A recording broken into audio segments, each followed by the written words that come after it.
Welcome to the Early Edge. I am the counselor of cash. And if you thought that we were going to take a day off or a couple days off or any time off because it's a allegedly slower sports day, well, I'm insulted and you were wrong. And we've got a lot packed for you, not just here on the Early Edge, but on SportsLine, the app as well. Obviously, check in there. We've got a lot coming on HQ as well. But before we get to any of that, let's look at the recap screen from yesterday. What Coach would probably say is a pretty ho-hum day. I would say this is 5-3 or 5-3-1. Obviously, one of these was a plus 1,000 parlay from EC, which didn't come in, but he did hit the Adam Schenk top 20. So we can call it 5-4, whatever you want to call it. It was a ho-hum day for sure. Nice job by Propstarz going 2-0. And speaking of Propstarz, you're going to see him, among others, on CBS Sports HQ. Let's look at the schedule. Well, we're going to kick off with Propstarz at 1 o'clock and at 3 o'clock on CBS Sports HQ.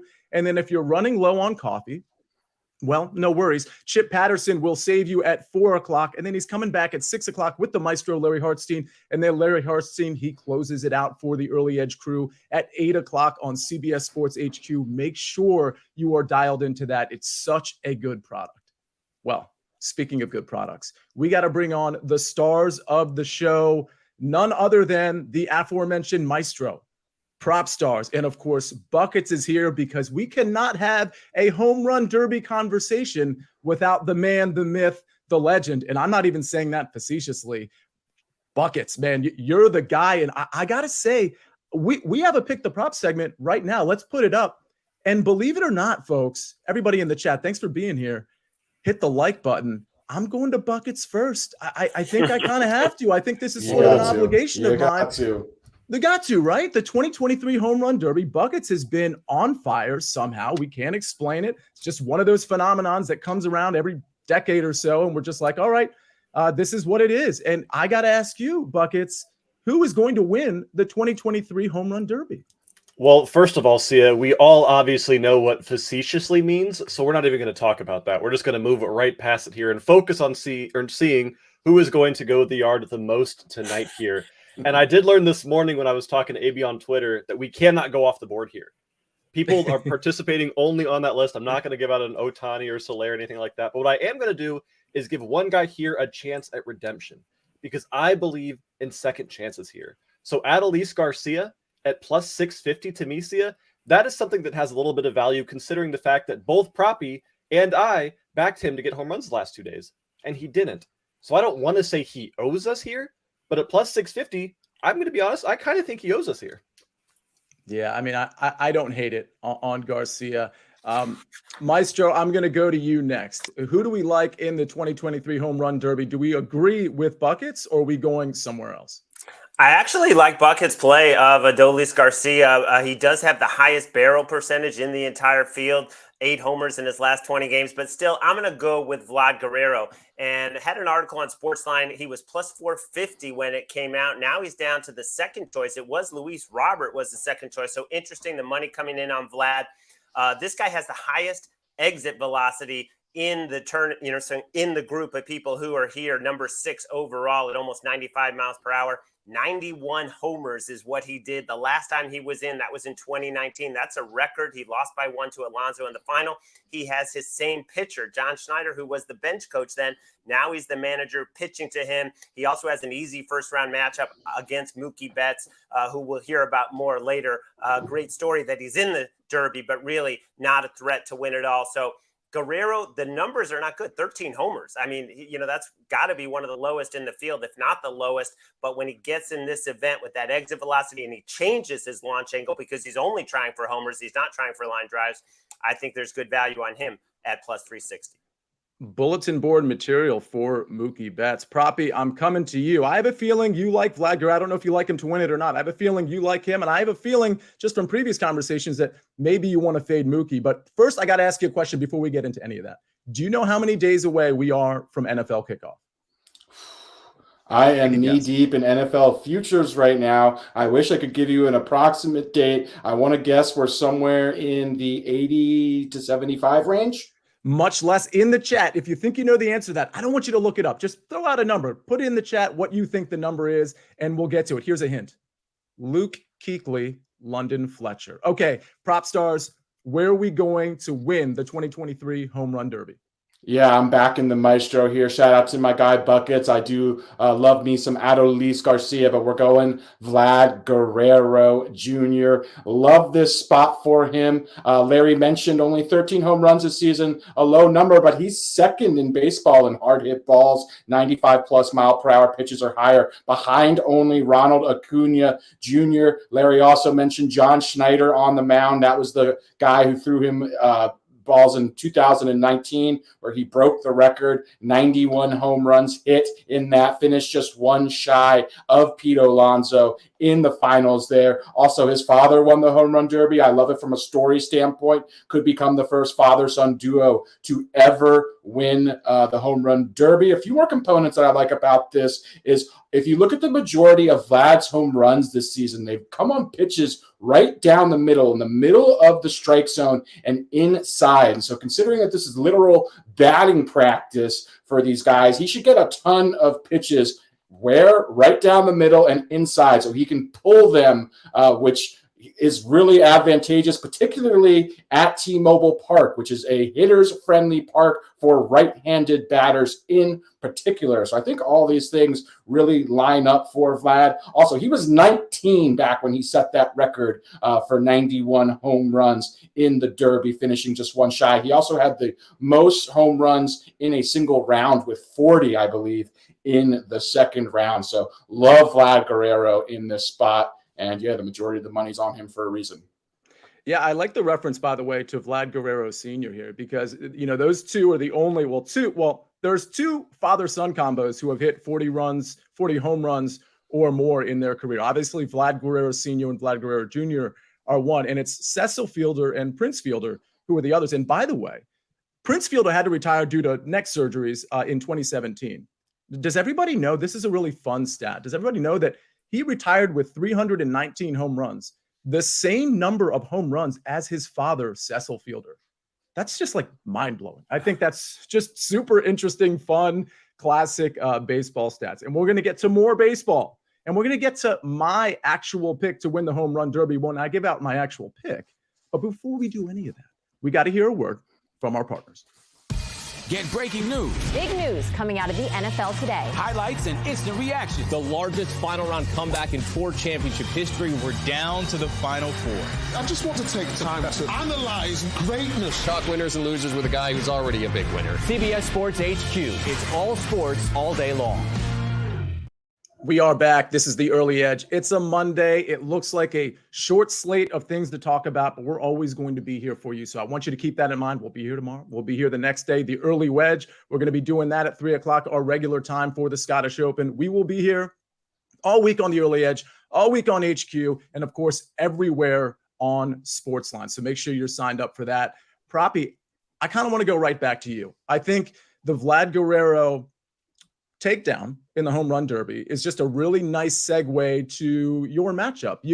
For those of you that don't know about the Home Run Derby, you've got round one matchup. So there's 8 guys, and you've got basically a 1 seed versus the 8 seed, 2 versus 7. And the way they categorize that is the number of home runs you have on the season. So the person with the number 1 seed has the most home runs so far this season. That's how it works. And the advantage there for that player is that player gets to go second. So even in the second round, the lower seed gets to go second. In my opinion, that's quite the advantage. It's certainly surmountable, but it's an advantage nonetheless.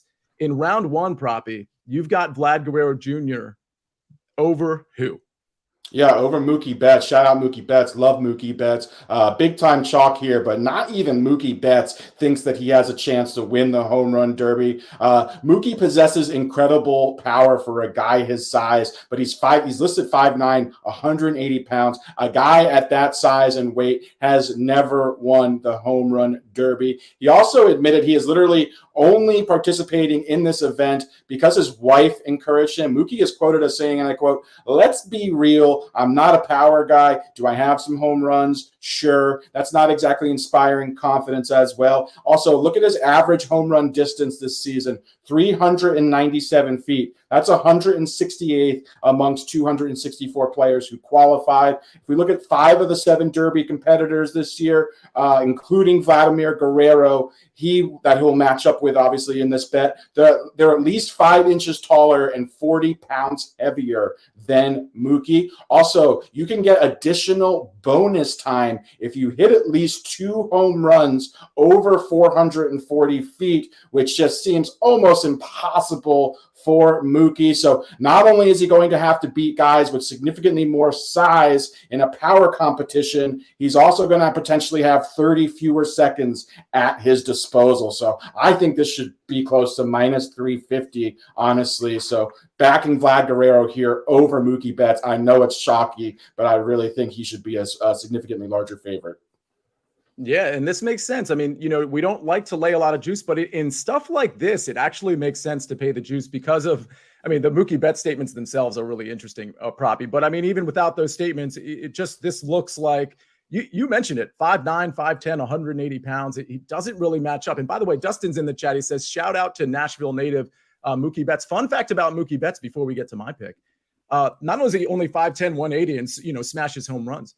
In high school, his junior year, he batted 548, which is ridiculous. And also in 2010, he was the Nashville, or I should say the Tennessee Bowler of the Year, boys Bowler of the Year. This guy can bowl. And by the way, he played basketball in high school too and was pretty good, especially with the assists. So this guy is a true athlete. And the bowling thing, by the way, my highest score, Maestro, I'm going to go to you because if you look like you might be a bowler. Buckets, I'm not so sure. Probably want to ask you. In high school, I bowled a 221, and I've never sniffed that ever again. It was very lucky. I'm not even a good bowler. Maestro, best bowling score. I believe I got into the low 200s, but not a 221. But we did have a SportsLine trip to Vegas where we went team by team. It was so dramatic. It actually came down to the final roll. We needed a spare to get to beat the other team and get those extra pins. We just missed it, but hopefully we're going to relive that very soon. Buckets, before we get to my pick, do you bowl? What's the highest score you've ever got? In the chat, put your highest score in the chat for me. See, I don't know my highest score, but I do know that I have actually been kicked out of and banned from 4 separate bowling alleys in the Midwest. So I think that's kind of impressive in itself. That is. I would have taken the over. So good for you for not making it 5. Alex, Propsy. I do enjoy the roll here and there. But yeah, I think my high score all times around 205. So very impressive with that 221, Sia. And I do look forward to hopefully rolling against all of you in the near future. That's a great idea. By the way, Maestro, you got my adrenaline flowing. And for the record, I will say that 221 was a complete aberration. My average is probably going to be more like 150 to 160. All right, I'm going to go to my pick really quick. And I see everybody putting in their high score in the chat. Hey, listen, if it's like 81, put it in there anyway. That's fun too. Bowling's supposed to be fun. I'm going to go Julio Rodriguez plus 140 over Pete Alonso. I understand Pete Alonso is kind of like the GOAT right now when it comes to home run derbies. I just like how Julio Rodriguez did it last year. I think the way he hits, the way he's hitting those home runs, it looks really sustainable. He smashed a ton of home runs last time out at the home run derby, and he's got the hometown thing going for him, motivating him. He does have to go first, and he's going to have to go first throughout each and every round, most likely, because he is a lower seed. But I do have him to win this whole thing at plus 500, and I like him at plus 140 against Pete Alonso. Again, it's kind of the hometown narrative. I will mention Pete Alonso, that there have been kind of whispers about his swing looking a little bit different. I think he has a different guy pitching to him this particular year relative to last year. So there are a couple things that might be going on for Julio, but it's the swing, it's the smash factor, but it's also just the fact that it's the hometown narrative. And I think he's really, really going to be motivated to win this one. So plus 140, it's a nice price. Listen, I just want everybody to know I'm not putting a full unit on this. These bets are, for me at least, like a little bit more on the fun side, but I do like this number for J-Rod at plus 140. All right, we got to get to Bucket Soccer picks. And then, of course, Maestro has a couple picks for us as well. But before we do that, let's hear a word from our partners. You gonna start the engine sometime soon, Erica?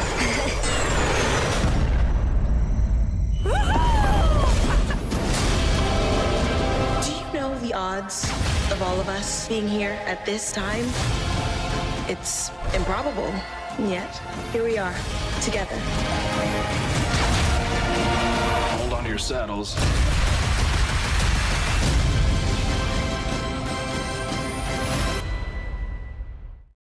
We're back, and it's not just baseball today. We got buckets here, and we have a lot of soccer coming up, by the way. He's going to have articles on SportsLine with a lot of picks. We have the Women's World Cup coming up in less than 2 weeks.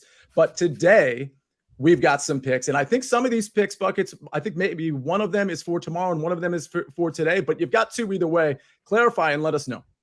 Yep. See, I've got two picks for us, one for this afternoon and one for tomorrow afternoon. And we're going to start with the one today. And since Coach isn't here, and Coach can't defend himself, we're going to do a bet that he absolutely despises, a bet that makes his blood boil. But with a slim slate like we have today, sometimes you have to be willing to make the difficult wagers. I'm looking at a match in Brazil's Serie B. So this is the second flight of Brazilian soccer. And we're doing the match that features the best defensive team in all of Brazil, Vila Nova FC Go, who is hosting EC Vitória Salvador. And we're doing a parlay here that I like to call the place the bet, don't watch a second of the game, and meet you at the pay window parlay here. Because what we're doing is taking both teams not to score, parlayed with under 3.5 goals in this match, which is currently priced at -120. And there's a good reason that we're betting against goals here. And that reason is Vila Nova. Vila Nova has played 15 games this season, and in those 15 games have only conceded 5 goals. Teams are averaging less than half a goal scored against them per game this season. And if you look at their last 10 games, both teams to score has only hit a singular time, while under 3.5 has hit in every single one of their games this season. Meanwhile, Vitória started off the season red hot, but they're struggling to find form now.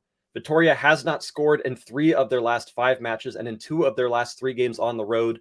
This is going to be a very ugly one. This is the kind of game that's realistically, it could end 0-0. So don't expect fireworks here. But regardless, I'll see you at the pay window with that BTTS no and under. And then as Sia mentioned, we have an incredibly busy slate the next couple days here because we have the Champions League qualifying first round matches starting tomorrow afternoon. If you are a SportsLine member, you need to go look at the site under the article plays and look at these now because the guru, the silent assassin Brant Sutton, and I will be writing articles for every single Champions League match. So keep an eye out. But one bonus pick for you guys watching here today is the match tomorrow between, this is going to be tough, KL Klaksvik versus Ferencvárosi TC. We're taking over 2.5 goals in this game at -130, and we're doing that because Ferencvárosi could very possibly cover this by themselves here. KL are frankly outclassed as the best team for Faroe Islands tries to take on the best team from Hungary in a game where we could see 4 or 5 goals here.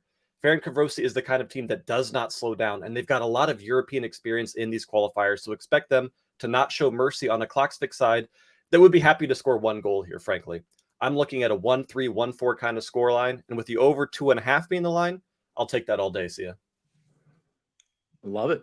Hopefully I can pronounce that when we bring up the recap screen, but love both of those plays. Listen, you're going to need to stay tuned for soccer. And before we get to Maestro's picks, I do want to say there was a comment from Chill Will. Hey, how come we don't have WNBA picks? Well, we do. It's just sometimes they're in the analysis section. So if you're looking at the app, you want to click on analysis and look at the articles. I'll give you an example. My golf picks are always going to be on the early wedge, of course, but they're going to be supplemented by article in the analysis tab and not the picks tab. So keep that in mind when you're looking for picks. You want to look for the analysis and you want to look in the pick section. Something that obviously, if you're new to SportsLine, you might not know, but Chill Will, it's a good comment. We actually had the first comment in this chat was about a really great WNBA pick from yesterday. So they are in the SportsLine app, just in a different section. Maestro, you've got another round 1 matchup that I want to get to. So what's it gonna be? Well, this is a painful matchup for any person like me who grew up a St. Louis Cardinals fan because you have Adolis Garcia versus Randy Arozarena, the 4 versus 5 matchup. These guys are good friends who grew up in the Cardinals organization and now are both superstars, obviously not playing for the Cardinals anymore. But in this matchup, I am going to take Adolis Garcia -140 against Randy Arozarena. And, you know, it's about first of all, the launch angle. Garcia has a nice edge over that. He has the highest barrel percentage in the field of anyone. And he comes in hot, 8 homers in his last 20 games, whereas Arozarena only 5 homers in his last 41 games. He also has a pitcher, the Rangers' third base coach, who has already pitched in this event a couple years ago to Joey Gallo, whereas Arozarena's pitcher has no experience in this event. This is, one of the more interesting matchups. There's not a lot of juice at -140 compared to some of the other ones where you have a big favorite like Vlad Guerrero, but Garcia's got more size. He's got a better launch angle, higher barrel percentage, and comes in hot. So I'll lay it with Adolis Garcia. Yeah, when I was actually, trying to cap this event, and by the way, you're going to want to be on HQ to listen to Larry's analysis and Proppy's analysis. They might even have more to offer with some specific matchups on HQ and maybe some specific finals matchups, things of that nature. But Garcia was one of the matchups, Maestro, I was looking at as well. So I ended up going with the hometown guy, J-Rod, but I do like that quite a bit. I like all these picks, I got to be honest with you. So let's see them one more time. I've got Julio Rodriguez, J-Rod plus 140 over Pete Alonso in a first round matchup. Larry, the Maestro, has Garcia minus 140 over Randy Arozarena in a first round matchup. Proppy, he's going with a first round matchup. Vlad Guerrero over Mookie Betts at minus 215. Proppy, is the juice worth the, what is it? Squeeze.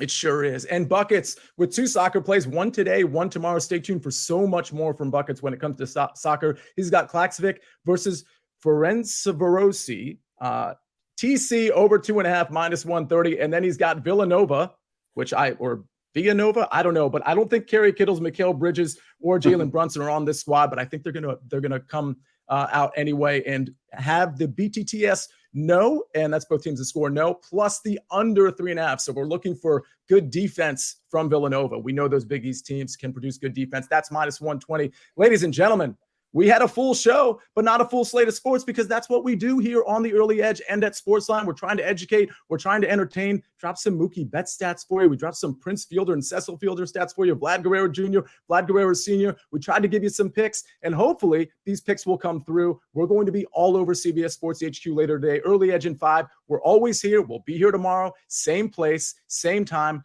But that's all the damage we can do today. So there's one thing left to do.